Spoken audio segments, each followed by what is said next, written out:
안녕하세요. 절대값TV의 명품 PD 한PD입니다. 자산시장이 아주 요동을 치고 있습니다.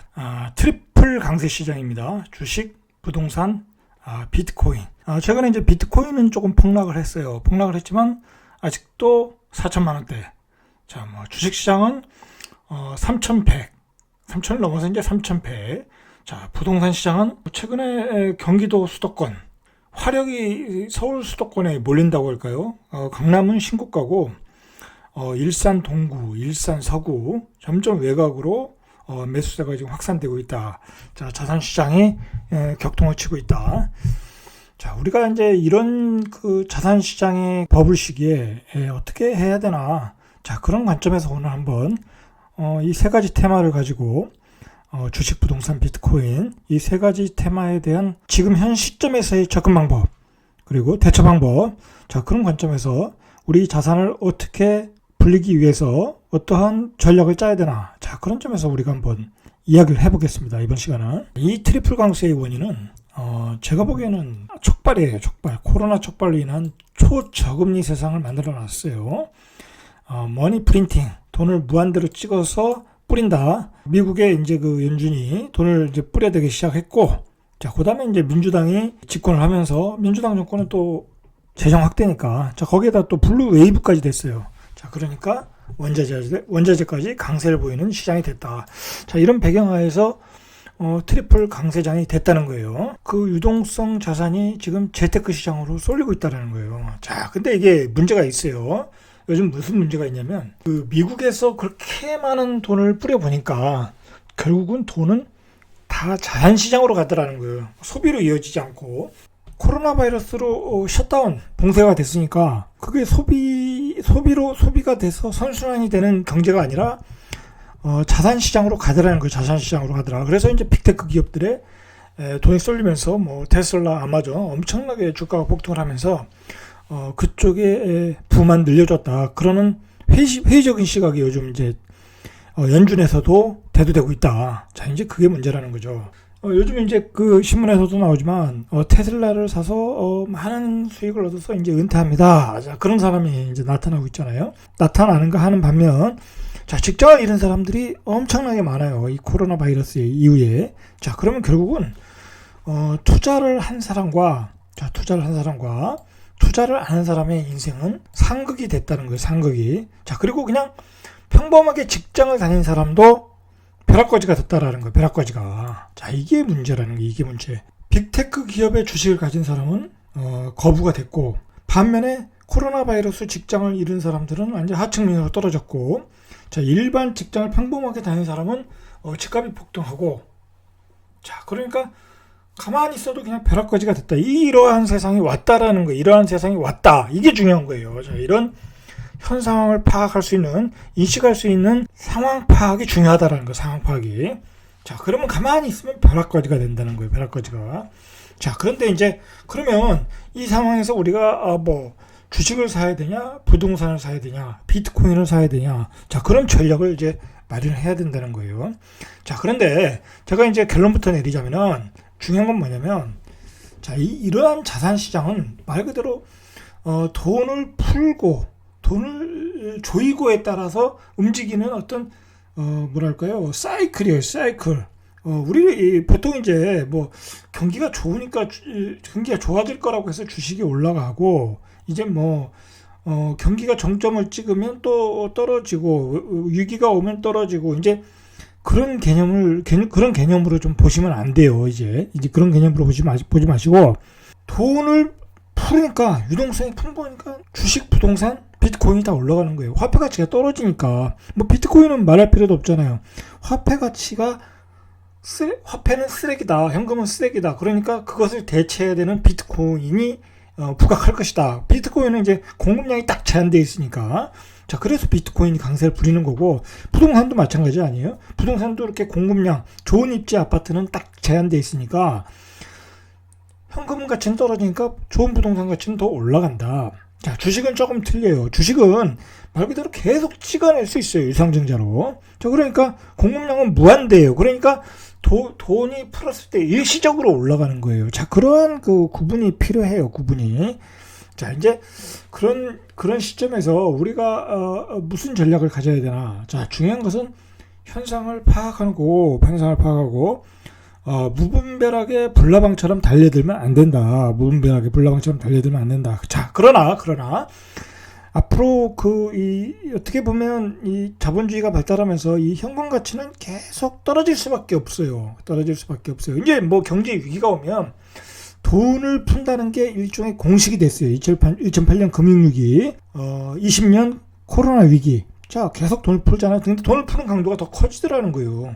자, 그러면 앞으로 다음에 위기가 와도 또 그렇게 대처할 것이다. 자, 그러니까, 자, 중요한 것은 우리가 투자에 대한 공부는 해야 된다는 거예요. 투자에 대한 공부를 안 하면 그냥 바로 벼락거지가 되는 거예요. 벼락거지. 그리고 우리가 투자에 대한 공부를 해놓으면 내가 직장을 잃어도 뭐 월급쟁이 직장이니까 내 노동력을 팔아서 월급을 받는 그런 직장이니까 내가 직장을 잃어도 투자자로서 살면 되는 거예요. 그 직장이라는 게 그렇게 별 의미가 없어요. 이제는 별 의미가 없어요. 내가 투자자로서 살면 되는 거예요. 그만큼 투자할 수 있는 상품이 많아졌다는 거예요. 이제 자본주의 세상에.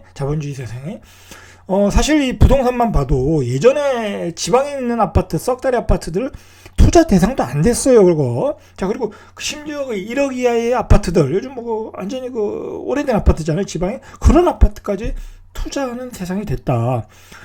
주식시장은 뭐 말할 것도 없고요. 주식시장은 예전에는 아주 오래전에 IMF 이전에는 성장주라는 게 없었잖아요. 물론 이제 우리 테크 기업들, 그런 성장주라는 게 없잖아요. 근데 지금은 기술혁명이 발달돼서 4차 혁명으로 가는 시대고, 앞으로 또 엄청난 AI, 인공지능 그런 세상이 또 열려 있잖아요.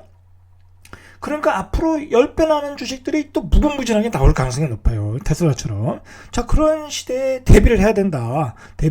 아주 돈 벌기는 좋은 시대에 왔다는 거예요. 돈 벌기는 좋은 시대. 자, 부동산은 말할 것도 없어요. 자, 그러니까 돈 벌기에는 좋은 세상이 왔는데, 중요한 거는 이거를 공부를 해야 된다는 거죠. 공부를 안 하고 준비를 안 하면 아무 의미가 없다라는 거예요. 공부도 안 하고 그냥 불나방처럼 지금 삼성전자 9만원에 막 들어오고 있잖아요. 일반인들. 신문 보니까 70대 할머니가 2억을 맡기고 그냥 무조건 사달라고 그러고, 그러한 묻지마식 투자를 하고 있다라는 거예요.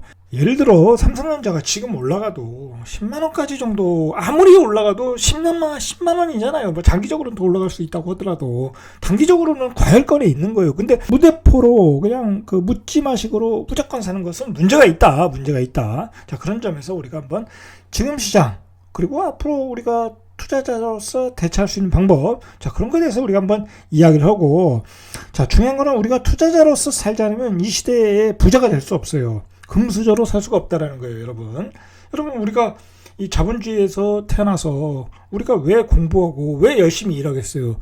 잘 먹고 잘 살고 더 부자로 살고, 나의 삶에 나의 내가 금수저의 삶을 나의 자식에게 물려주고 싶은 마음이잖아요. 그죠? 자, 그러니까 우리가 투자에 대해서 공부를 해야 된다.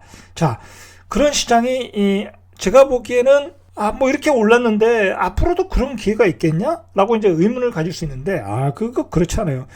무궁무진하다는 거예요.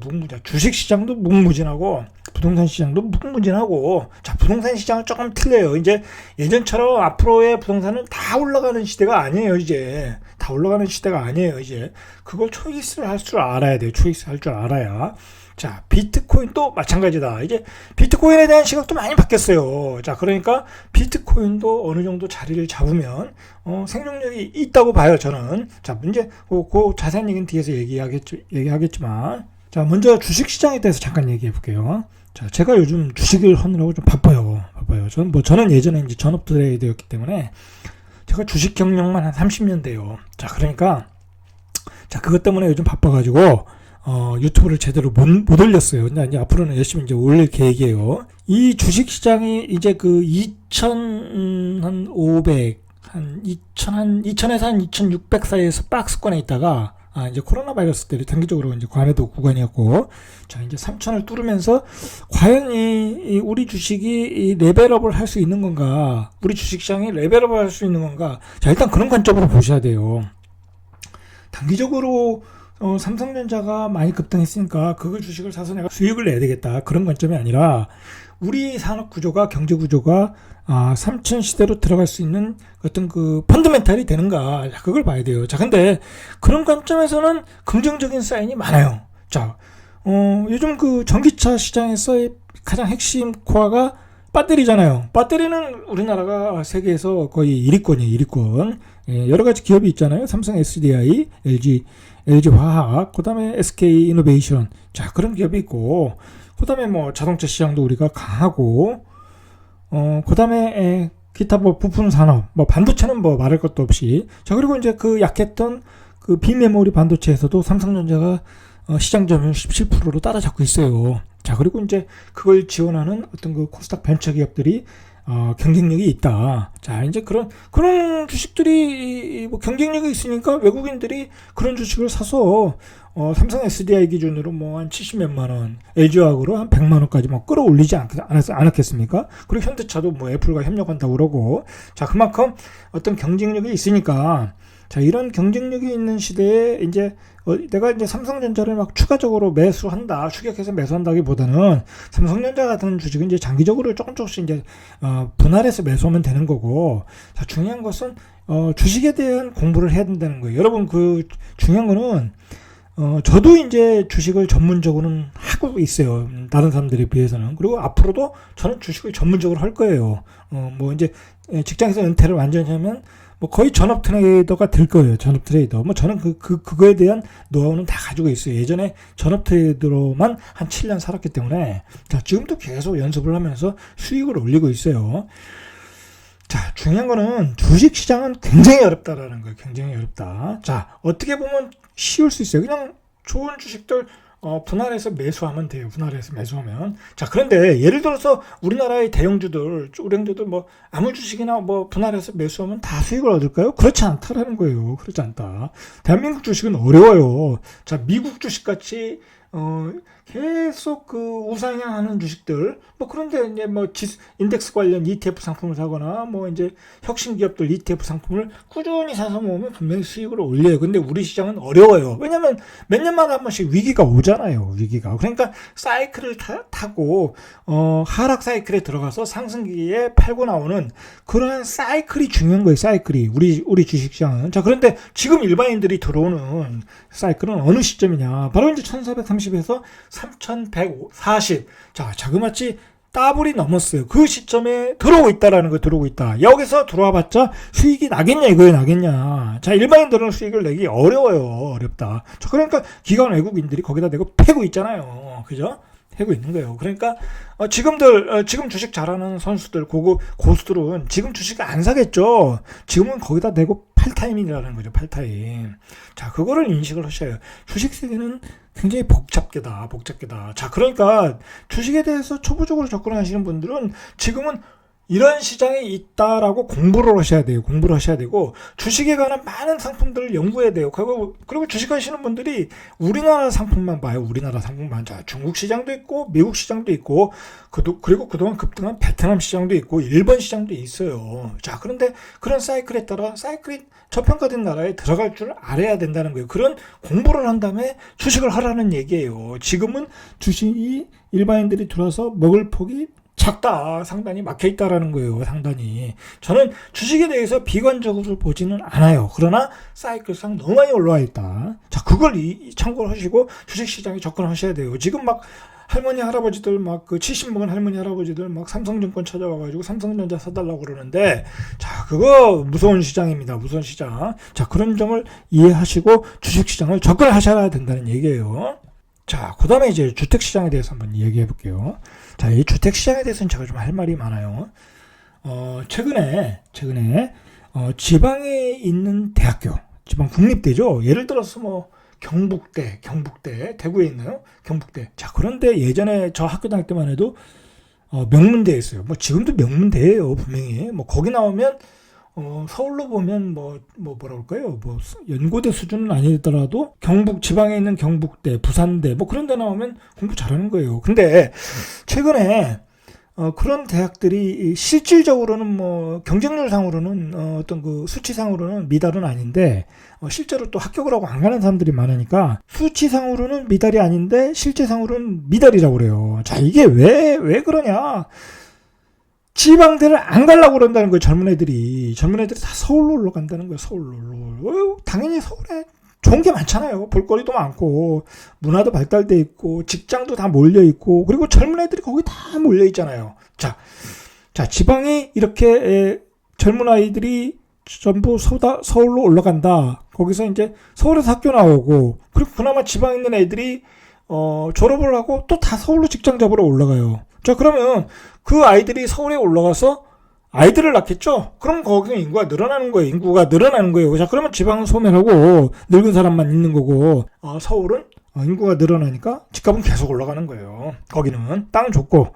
자, 그런데 제가 왜 이 이야기를 먼저 시작하냐면, 요즘 정부가 어떤 그 주택 정책에 대해서 펴는 것을 보면 어떤 그 거시적인 전망, 그 다음에 어떤 그 전체적인 그 밑그림이 없어요. 그냥 지금 서울의 아파트 가격이 올라가고 공급이 모자라다고 하니까 계속 수도권을 확장시키고 그리고 서울 도심의 역세권이 예를 들어서 200m 내였는데 그걸 500m로 확대해가지고 거기다 동상향을 시켜서 주거지역을 준주거지역 만들어주고 준주거지역을 상업지역 만들어줘서 용적률 상향해서 도심의 그런 그 원룸, 투룸, 도시형 생활주택, 그 젊은 아이들이 입주할 수 있는 아파트들을 계속 때려짓겠다라는 거예요. 때려짓겠다. 자, 그러면 아무래도 주거 여건이 좋아질 수 있겠죠. 좋아지는 거예요. 이제 아무래도 이제 어떤 공공임대도 많아지고 지금 정부가 이제 공공임대를 확대하는 어떤 그 정책을 피고 있으니까 자, 그럼 젊은 애들은 더 많이 서울로 가는 거예요. 자, 그리고 수도권을 더 많이 신도시를 만들어서 확장해가지고 그곳에 또 GTX A, B, C, D를 만들면 결국은 서울로 다 몰릴 수밖에 없어요. 그리고 수도권에 거주지가 만들어지니까 지방의 소도시가 또 하나씩 없어지는 거예요. 정부는 지금의 집값이 오른다고 계속 그런 정책을 피고 있다라는 거예요. 근데 지금 좌파 정부는 분명히 지방 분권을 주장하는 정부예요. 그러니까 이제 세종 신도시를 만들고 국회의사당도 세종으로 이제 이전하겠다고 정책을 피고 있는데 현실적으로는 안 그렇다라는 거예요. 미래 장기적으로 보니까 서울에다가 집을 용적률 상향 조정해가지고 도심에 많이 짓겠다라고 하는 거는 지방에 있는 젊은 아이들을 다 그쪽으로 빨아들이겠다라는 얘기예요. 정책이 안 맞는다라는 거예요. 정책이 안 맞는다.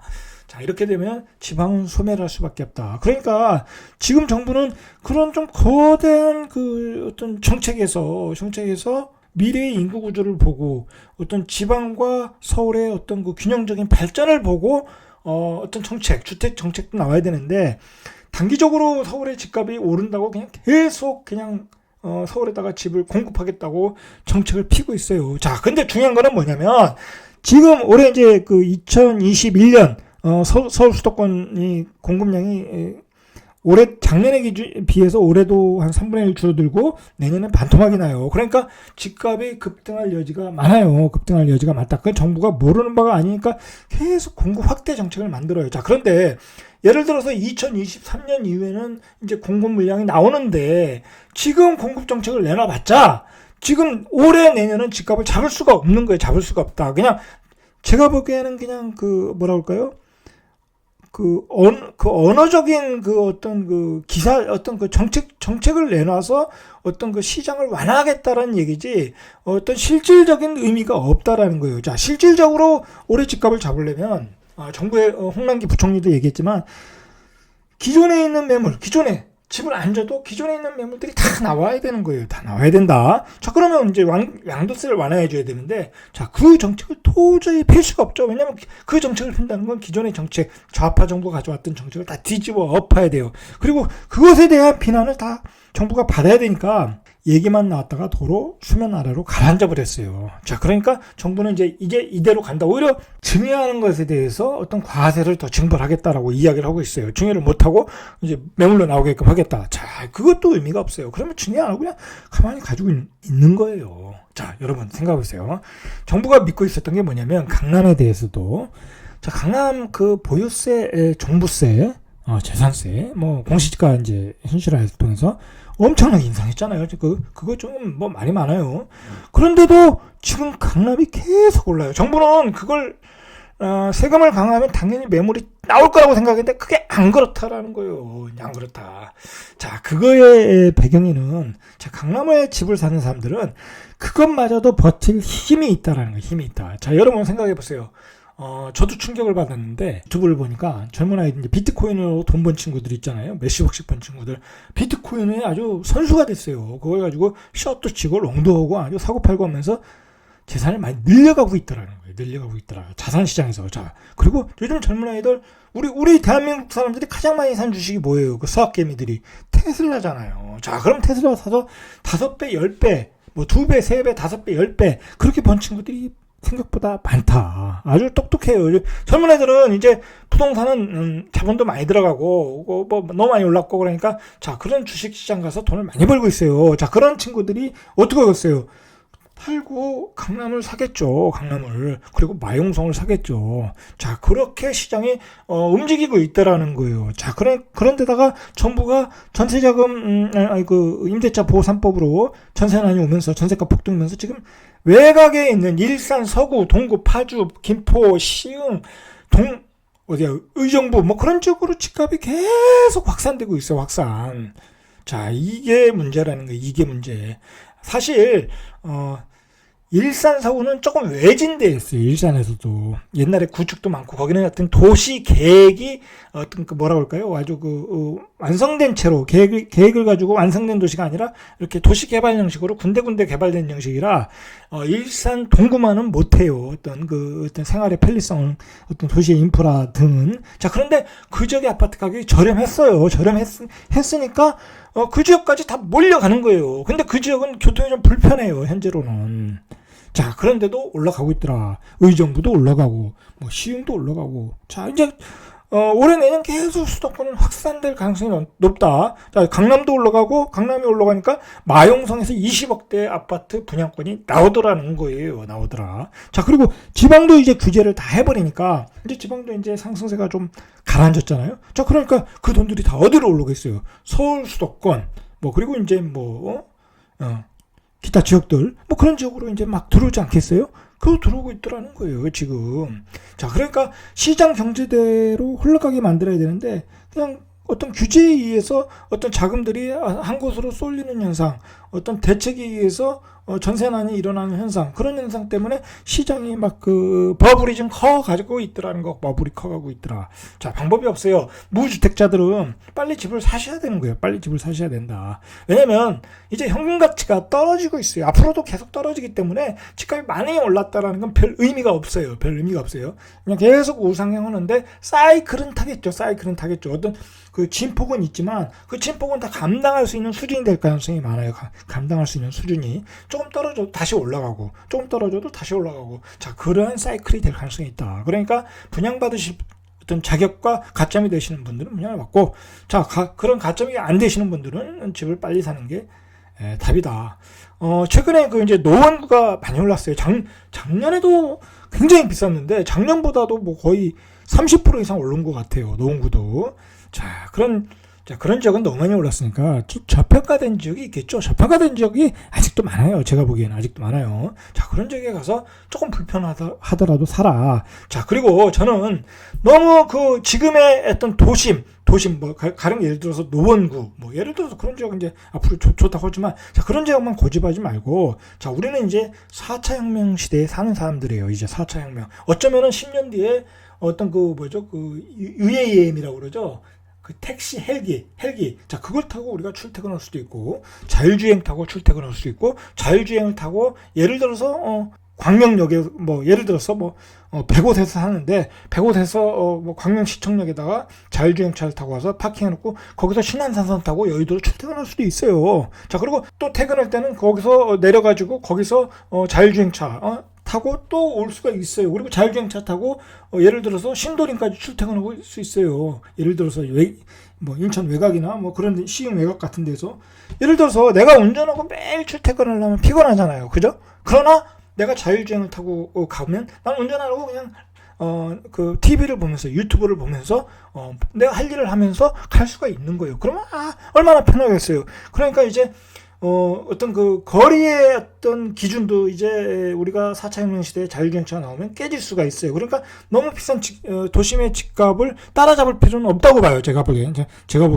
자, 이제 그런 관점이 필요한 시대이다. 자, 그런 시대가 이제 멀지 않았다라는 거예요. 자, 이런 얘기는 제가 나중에 다른 프로그램을 한번 만들어서 제작을 해보겠습니다.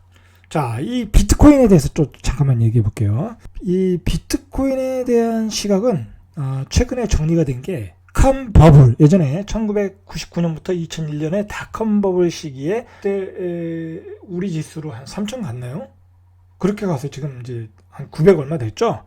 자, 그렇게 해서 이제 3천 갔다가 이제 900대에서 자리를 이렇게 잡고 있잖아요. 자, 그러한 시각으로 봐야 된다고 그래요. 비트코인도 예를 들어서 급등했다가 어느 시기에는 자리를 잡을 것이다. 가격이. 자, 가격이 자리를 잡으면 그것도 어떤 자산의 하나의 형태로 볼 것이다 라는 시각이 있어요. 그러니까 기관들 머니도 들어오고 있더라는 거예요.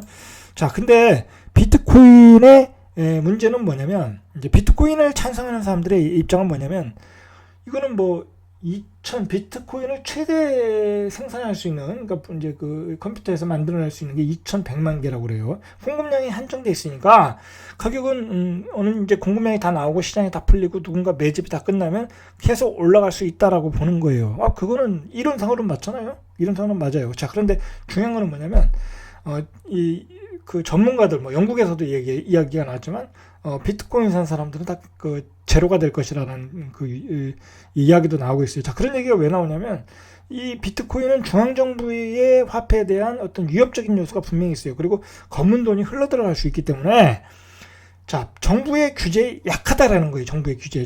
말 그대로 대한민국 정부는 비트코인을 거래를 금지시키겠다. 화폐 가치로 인정 안 하겠다. 자, 그렇게 나오면 그냥 비트코인은 다 날아가는 거예요. 자, 그런 위험성이 있는 거예요. 위험성이. 그러니까 상승은 열려 있지만 그게 제로가 될 위험도 있더라는 거예요. 있더라. 자, 그런 점에서 비트코인은 좀 더 추이를 우리가 지켜봐야 돼요. 지켜봐야 돼요. 그리고 그러나 그냥 단기적인 난 투자를 하겠다. 단기적인 투자를 하겠다. 그러면 그냥 비트코인 이제 뭐 다 맛이 갔다. 뭐 신문에 이제 그런 기사가 나오나 그럴 때 뭐 조금 사서 이득을 보고 포트폴리오에 뭐 5%, 많아 10% 정도 그런 식으로 이렇게 투자해야 될 접근도 필요하다. 저는 그렇게 보고 있어요. 그걸 거기다 대고 몰빵을 치고 내 인생 역전하겠다. 자, 그러면 안 되겠죠. 자, 규제의 역풍은 항상 우리가 생각을 하고 촉각을 세우고 우리가 봐야 된다. 정부가 어느 시기에는 이거에 대해서 지금 면밀하게 검토를 하겠죠. 이게 앞으로 커지면 우리에게 정부에게 유리할 것인가, 불리할 것인가, 아니면 시대의 대세인가. 자, 그런 점을 우리가 고려를 하고 투자 상품으로 고려를 해야 된다는 거예요. 제가 항상 주장했듯이 이제 우리 시대에는 투자는 필수예요. 자, 여러분, 이제는 계급이 분류되는 시대예요, 이제. 자, 이제 우리가 이제 강남에 살면 황족이라고 그러잖아요. 이제 강남은 일반인들이 쉽게 들어갈 수 없는 지역이 됐어요. 자, 그러면 내가 서울에 있는 역세권 아파트도 10억인데 일반 강북에, 자, 그것도 월급으로 사기 힘든데 강남에 있는 새 아파트, 신축 아파트 30억에 살 수 있겠습니까? 그거 못 삽니다. 못 사요. 자, 그 30억에 내가 강남으로 들어갈 수 있는 거는, 예를 들어서 내가 의사다. 자, 그 사람 의사로서 연봉이 한 2억 된다. 자, 그런 사람들은 빚내가지고 들어갈 수는 있어요. 자, 물론 생활의 질은 떨어지겠죠. 자, 의사도 쉽지 않다는 얘기예요. 의사도 강남에 진입하기가. 그러니까 월세로 살고 전세로 산다고 그러잖아요. 자식교육 때문에. 자, 그러니까 제가 보기에는 이제 강남에 입성하려면 제가 보기에는 투자를 해야 돼요. 투자. 자, 투자의 세계는 공부를 하면 무궁무진하게 열려 있어요. 상당히 다 열려 있어요. 자, 특히 부동산은 조금 한계가 있어요. 부동산은 어느 정도 자산까지는 올라가요. 예를 들어서 내가 한 5억 있는데 한 50억 그 정도는 만들 수 있어요. 제가 보기에는 충분히 만들 수 있어요. 만들 수 있는데 100억까지 간다기에는 시간이 너무 오래 걸려요. 왜냐면 내가 집을 좋다고 막 살 수 없잖아요. 다 세금이니까. 이 2주택만 가지면 다 세금이니까 안 되잖아요. 그게 안 되는 거예요. 요즘은 또 거기다 대고 종부세 막 때리니까. 자, 그런데 우리가 결국은 금수저 또 빠르게 부자가 되려면 다 할 줄 알아야 돼요. 주식과 부동산, 비트코인 다 할 줄 알아야 된다. 자, 예전에 저도 비트코인은 안 봤어요. 근데 비트코인까지 이제 하나의 상품으로 보면 요즘은 투자로서 많은 돈을 벌기가 쉬워요. 자, 부동산도 지금 시기가 좋지만 어느 시기에 하락기를 들면 10년 이상 장기 침체가 될 수 있고 5년 이상 장기 침체가 될 수 있어요. 그럼 부동산만 할 줄 알면 나머지 5년 10년 동안 굶어 죽고 있어야 돼요. 자, 그 시간에 다른 사람들은 주식에서 돈을 열심히 벌고 있어요. 그러니까 주식도 잘해야 되고 부동산도 잘해야 돼요. 자, 그러면 또 주식도 약간 하락기가 있어요. 그러면 비트코인도 또 올라가잖아요. 그럼 비트코인도 들어갈 수 있어야 되고. 자, 그리고 주식도 우리나라 사람들이 왜 이 주식시장에서 돈을 잃냐면 한국 코스피만 보고 있어서 그래요. 한국 코스피만. 자, 한국 코스피만 보지 마시고 일본 시장도 보시면 돼요. 일본 시장도 최근에 얼마 전에 몇 달 전에 소프트뱅크가 엄청나게 떨어졌을 때 그때 샀으면 분이 많이 벌었어요. 자, 그 다음에 일본도 좋은 기업 많잖아요. 그 다음에 중국도 마찬가지고 미국도 마찬가지고 미국의 그 좋은 ETF 뭐 2배, 3배, 5배 날 주식들 얼마나 많습니까? 돈이 없어서 못 사는 거죠. 돈이 없어서. 그리고 그런 좋은 상품이 있다는 걸 일반들이 잘 몰라요. 공부를 안 해가지고. 자, 그러니까 투자에 대한 공부를 해야지 나의 계급이 올라간다. 나의 계급이 올라가서 그 돈을 벌어서 내가 강남에 진입하는 시대가 왔다라는 거예요. 그걸 모르시면 안 된다는 거예요. 내 월급을 가지고 내가 소소하게 벌어서 소소하게 투자해서 강남을 진입한다. 어디 좋은 상급지를 진입한다. 그거 이제 불가능한 시대가 왔다라는 거예요. 왔다. 그런 시대에서 우리가 인식을 해야 돼요. 여러분 이런 예는 적절한 예인지는 모르겠지만 그 비트코인 사가지고 그 돈 많이 번 젊은 친구들 자기들끼리 트레이닝도 만들어가지고 그 친구들 보니까 차가 다 람보르기니더라고요. 한 3억짜리 람보르기니. 자, 그러한 그 새로운 신세대가 나오기 시작했다. 자, 요즘 보세요. 주식에서도 그렇게 엄청난 불은 불고 그리고 벤처 기업에서 거기서 또 상장해서 돈 많이 버는 부자들이 나오고 이제 제가 항상 주장하지만 아이들도 그런 방향으로 키워야 돼요. 이제 금융 공부를 안 시키면 애들이 부자가 될 수 없어요. AI가 나오고 직장 일자리가 다 없어지는 시대, 로봇가 나오는 시대에 이제 하위직 일자리는 다 없어지고 중간직 일자리도 다 없어지고 전문직 일자리도 위협받는 시대가 왔는데 공부만으로 애들이 어떻게 부자가 되고 상급지에 살 수 있겠어요. 자, 아이들도 교육을 시키라는 거예요. 금융교육을 시켜서 그들이 이 금융시장, 자본시장, 말 그대로 이제 자본주의를 지배하고 있는 시장에서 자본의 구조에서 우리가 이득을 취할 수 있는 그러한 금융 공부를 해서 그런 실전 경험을 통해서 빨리 부자가 되라 이거예요. 빨리. 나이 70에 부자가 되면 뭐 하겠냐고 이거예요. 나이 70에. 20대 때 부자가 돼서 30대부터 혼자 잘 먹고 잘 살아라 이거예요. 잘 먹고 잘 살아라. 제가 이야기하고 싶은 것은 그겁니다. 바로. 여러분, 그걸 위해서는 우리가 성장을 해야 돼요. 성장. 자, 성장을 해서 성장을 하기 위해서는 공부를 해야 되는 거예요. 공부를 해라. 자, 그리고 제가 계속 말씀드리는 것은 대한민국이 잘 살 수 있는 것은 제조업도 잘해야 되지만 반도체도 잘 만들어야 되지만 결국은 금융강국이 돼야 되는 거예요. 금융강국이. 자, 우리나라의 삼성전자 지분을 외국인들이 55%를 가지고 있어요. 그리고 예를 들어서 SK텔레콤, 텔레콤 주식, 그런 주식은 그냥 배당이 안정적이잖아요. 그런 주식 외국인 소진율이 67%예요. 67%. 그게 이제 전체 퍼센테이지는 얼마인지 모르지만, 자, 우리나라의 좋은 상장사의 반은 외국인이 지배하고 있다. 자, 그러면 우리나라에서 나오는 GDP를 통해서 나오는 이득은 반은 다 가져가는 거예요. 자, 우리도 그런 자본을 가지고 중국에 들어가서, 미국에 들어가서 테슬라를 사서, 중국에 좋은 주식을 사서, 거기서 그들의 성장을 통한 이윤을 다 빼와야 되는 거예요. 우리도 금융강국이 돼야 된다. 자, 그런데 우리나라 대한민국은 그런 금융교육을 안 시켜요. 안 시킨다는 거예요. 우리가 고등학교 다닐 때 뭘 배웠어요? 주식에 대해서 배웠습니까? 자, 우리가 지금 주식시장에서 난다 긴다는 친구들이 있어요. 자, 그런 친구들 다 고등학교 때부터 주식한 친구들이에요. 머리가 깨서, 부모님이 깨서. 자, 그런 금융에 대한 공부를 안 시키면 대한민국의 미래도 없다. 자, 우리도 자본을 가지고 미국에 들어가서 외국에 가서 양털깎기를 하자는 거예요. 양털깎기를 했자. 자, 그래서 많은 국부를 만들어 보자. 우리가 IMF 때 그래서 다 외국인들한테 털린 거 아닙니까? 털리고 우리 아버지 어머니들이 다 직장에서 쫓겨난 거 아니겠습니까? 자, 우리도 중국에 가서, 미국에 가서, 일본에 가서 그들의 자본이득, 그들의 이익을 다 거둬오자. 이거 배당으로도 거둬오고 성장으로도 거둬오고. 자, 그런 것을 위해서 우리가 금융 공부에 더 매진해야 된다. 자, 지금의 교육은 그걸 안 시켜. 우리가 예를 들어서 영어, 수학, 알뜰 시키는데 좋은 데 가려고 그러잖아요. 근데 영어, 수학을 다 잘합니까? 다 잘하는 거 아니잖아요. 잘하는 애들만 잘하고 그 세계에서 피 터지게 싸워야 1등급이 나오는 거잖아요. 1등급 못 맞는 애들은 못 가는 거잖아요. SKY를. 그죠? 자, 그렇지 말자. 그거 쓸데없는 소비를 하는 거예요. 자, 그런 시간에 금융 공부를 시켜라. 지금은 의사가 되는 것보다 금융 지식이 많아서 거기서 금융 자본을 통해서 더 많은 부를 획득하는 게 더 빠르다는 거예요. 빠르다. 참, 그걸 좀 우리 부모님들이 이해하고 대한민국의 어떤 학교에서 못 시키는 금융교육을 부모가 시켜야 되는 거예요. 학교는 그런 교육을 시키지 않아요. 왜냐면 다 그런 교육 시키면 누가 현장에 가서 공장에 가서 일을 하고 누가 제조업 현장으로 달려가겠습니까?